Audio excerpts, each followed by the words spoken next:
बिस्मिल्लाहिर्रहमानिर्रहीम। अस्सलामु अलैकुम। मैं मुदस्सिर साही एडवोकेट और आप देख रहे हैं लीगल इश्यूज़। आज हम मुख्तसर सी बात ये करेंगे कि बल्दियाती इलेक्शंस का दौर हो रहा है, तो क्या बल्दियाती जो नुमाइंदे होते हैं, इलेक्ट होते हैं, मिसाल के तौर पर कोई यूनियन काउंसिल का नाज़म है, तहसील नाज़म है या फिर ज़िला सतह ज़िला नाज़म है, तो क्या इनका पुलिस के साथ कुछ लिंक होता है? क्या पुलिस की सपोर्ट होती है इनके साथ? इसके बारे में मुख्तसर सी बात करते हैं। कानून की बात करें तो कानून के अंदर लिखा हुआ है, पुलिस आर्डर 2002, इसके अंदर लिखा हुआ है आर्टिकल 34 के अंदर कि जितने भी फेडरल लेवल पे या फिर आपके सूबाई सतह पे प्रोविंशियल लेवल के ऊपर फंक्शनरीज हैं, इनके साथ पुलिस की सपोर्ट होती है। वो कैसे सपोर्ट होती है? मिसाल के तौर पर कोई ज़िला नाज़म है या तहसील नाज़म है या फिर यूनियन एडमिनिस्ट्रेशन है या बाकी फंक्शनरीज जितने भी हैं जो गवर्नमेंट ऑफ पाकिस्तान के अंडर है या सूबाई गवर्नमेंट के अंडर है, तो इनके लिए लिखा हुआ है आर्टिकल 34 के अंदर कि ये अपनी सपोर्ट के लिए ये समझते हैं, अगर कोई समझता है इनमें से कि जनाब मैं अपना फंक्शन परफॉर्म करने के लिए, अपनी ड्यूटीज़ जो हैं उनको डिस्चार्ज करने के लिए मुझे ज़रूरत पड़ रही है पुलिस की, तो ये सपोर्ट के लिए जो इनके एरिया की पुलिस है उसको तलब कर सकता है, बुला सकता है। और फिर ये पुलिस के ऊपर बाइंडिंग है, फ़र्ज़ है, लाजिम है कि वो जो इसने सपोर्ट तलब किया इसको सपोर्ट देगी। इन केस अगर आपके एरिया की जो पुलिस है वो समझती है कि नहीं जी हम तो इनको सपोर्ट नहीं दे सकते, हमारे पास नफरी नहीं है, कहीं बिज़ी हैं, कुछ ऐसा है, तो फौरी तौर पर ये अपने ज़िला का जो हेड है ना पुलिस का, DPO, उसको इन्फॉर्म करेंगे कि जनाब अली इस तरह इन्होंने तलब किया लेकिन हमारे पास ये मजबूरी है, तो फौरी तौर पर इन्फॉर्म करेंगे। DPO वो भी फिर पाबंद है कि वो फिर अरेंजमेंट करेगा कि इनको सपोर्ट की ज़रूरत है तो इनको सपोर्ट फ्राहम की जाए। अगर खुदा न खास्ता कुछ अल्टरनेट है कि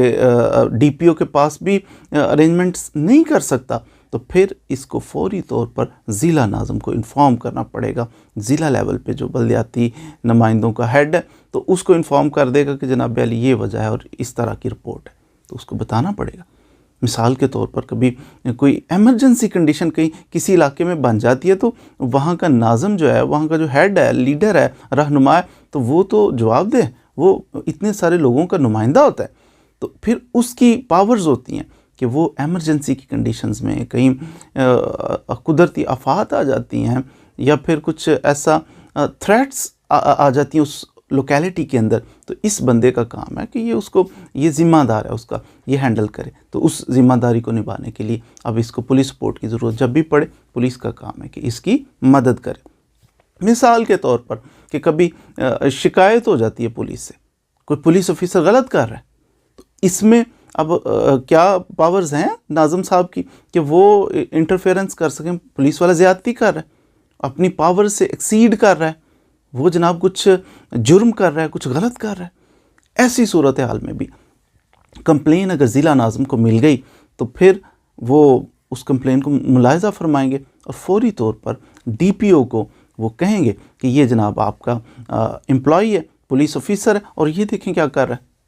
अब इनके कहने पे DPO का काम है कि फौरी तौर पर, DPO पाबंद है कि फौरी तौर पर ऐसे मुलाजिम को पकड़े और उसको चाहे तो सस्पेंड भी कर सकता है, DPO सस्पेंड कर सकता है, फिर उसकी इंक्वायरी इनिशिएट कर सकता है, और अगर उसके लिए ज़रूरी हो इसने कोई कॉग्निजेबल काबिल दस्तअंदाजी कोई जुर्म किया तो फिर DPO उसके ख़िलाफ़ FIR का भी हुक्म दे। आपने अक्सर देखा होगा ख़बरों के अंदर कि फ़लाँ पुलिस ऑफिसर रिश्वत लेते हुए फ़लाँ ने जुल्म किया, मुअत्तल कर दिया, फ़ौरन मुअत्तल। वो कैसे करते हैं? पुलिस आर्डर 35 इसका आर्टिकल, पुलिस आर्डर 2002 का, तो उसके तहत फ़ौरन DPO साहब मुअत्तल कर, इसको भी कर दो, उसको भी कर दो। एक तो पब्लिक का गुस्सा थोड़ा सा ठंडा हो जाता है, और दूसरा अगर कोई चीट कर रहा है, कोई पावर से एक्सीड कर रहा है, ज़्यादती कर रहा है पुलिस वाला, फिर उसको भी ज़ाहिर है उसकी इंक्वायरी करनी है, उसको मुअत्तल करके फिर उसकी इंक्वायरी की जाती है, कानून के मुताबिक उसको सज़ा दी जाती है। और जब भी कोई कंप्लेन फॉरवर्ड की जाएगी, DPO को ये पाबंद है कि 45 डेज़ में, 45 दिन के अंदर अंदर DPO साहब का काम है कि रिटर्न उसके बारे में वो फाइनल रिपोर्ट जो है 45 दिन के अंदर अंदर वो ज़िला नाज़म साहब को प्रोवाइड करेगा। تو امید ہے آپ نے آج یہ ضلع ناظم جو بلدیاتی الیکشنز ہیں ان کے جو ہیڈ بنیں گے تو ان کی پولیس کے ساتھ کوآرڈینیشن کیسی ہوتی ہے، یہ دونوں ذمہ دار ہوتے ہیں کہ ان دونوں نے مل جل کے سوسائٹی کے اندر امن قائم کرنا ہوتا ہے۔ تو پاورز ہوتی ہیں پولیس کے اوپر کسی حد تک ان کا، لیکن ضلع ناظم ان کا کام یہ نہیں ہے کہ انویسٹیگیشن، پولیس انویسٹیگیشن کے اس میں انٹرفیئرنس ٹانگ اڑانی شروع کر دیں کہ نہیں جی یہ ایسے نہ نہ پولیس جو تفتیش کر رہا ہے نا، تفتیشی افسر، اس کو تو ہائی کورٹ کا جج بھی نہیں روکتا، اس کو تو ہائی کورٹ کا جج بھی نہیں کہہ سکتا اس انداز سے کرو اور اس انداز سے، نہ انڈیپینڈنٹ ہے، فری ہے وہ اپنی انویسٹیگیشن، تو اس میں ٹانگ نہیں اڑائیں گے۔ جو ان کا آپس کا پولیس کا ایک نظام سٹرکچر ہے اس کو ڈسٹرب نہیں کریں گے، ہیلپ لے سکتے ہیں اس حد تک، انکوائری انیشیٹ کروا سکتے ہیں، کسی کو سسپینڈ کروا سکتے ہیں اگر وہ کرپٹ ہے، اس نے کوئی اوفینس کمٹ کیا۔ مزید ویڈیوز کے لیے ہمارے ساتھ رہیے۔ Thank you very much.